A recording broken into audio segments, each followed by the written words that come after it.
The old steel chest looked like nothing more than forgotten scrap. Its lid had been welded shut years ago. Rust had eaten through the corners, and someone had written "Junktwe $100" across the front with white chalk. People laughed as the final bid landed on a quiet young woman standing alone near the back of the estate auction. She didn't argue, didn't smile, and didn't explain why she wanted it. She simply handed over the $100 she had been saving for weeks, and arranged to haul the chest home. If you believe in kindness and second chances, please like, comment, share, and subscribe to Kindness Corner. The young woman's name was Maren Holt. At 26, she repaired farm equipment in a small repair shed outside the town of Red Creek. It wasn't glamorous work, but she loved fixing things other people had given up on. Old tractors, broken generators, rusted toolboxes if it could be repaired. She'd at least try. Business wasn't great, though. Farmers were struggling, and many delayed repairs until they absolutely had no choice. Every dollar mattered. She had only come to the estate auction because an elderly machinist named Leonard Ashby had passed away without family nearby. His workshop was being emptied piece by piece. Maren admired Leonard from a distance while growing up. He had been one of the few people who treated young mechanics with respect, regardless of age or experience. She had never met him properly, but everyone knew he hated throwing useful things away. When the welded chest rolled onto the auction platform, the auctioneer shrugged. "Nobody's opened it in decades," he said. "Could be empty, could be bricks." The crowd chuckled. A man in a bright red polo laughed the loudest. His name was Curtis Doyle, owner of the largest equipment dealership in the county. He pointed toward Maren after she made her bid. "You're paying $100 for a box nobody can even open." More laughter followed. Maren simply answered, "Maybe someone sealed it for a reason." Curtis shook his head. "Or maybe because it wasn't worth opening." That was the end of the conversation. By sunset, the chest sat in the back of Monine's old pickup. It barely fit through the workshop door, and moving it inside left fresh scratches across the concrete floor. She made herself a simple dinner of canned soup, then stared at the heavy weld running around the lid. She wasn't hoping for treasure. Honestly, she expected old bolts, broken tools, or maybe nothing at all. Still, curiosity has a funny way of keeping people awake.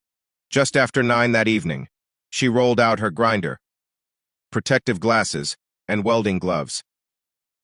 Sparks bounced across the shop floor as she carefully followed the old weld line inch by inch. Whoever sealed the chest had done professional work decades earlier. It took nearly 2 hours before the final section finally gave way. The lid lifted only an inch at first.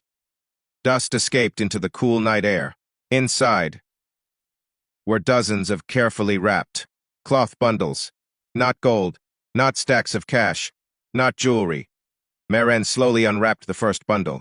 It contained handmade precision measuring tools, each engraved with Leonard Ashby's initials.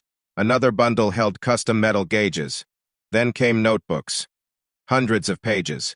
Every notebook contained detailed drawings, repair techniques, homemade machine designs, and handwritten notes explaining tricks Leonard had learned over 50 years of working with worn-out farm equipment. Some pages included sketches of parts no company manufactured anymore, but could still be built by hand. At the very bottom rested a sealed envelope.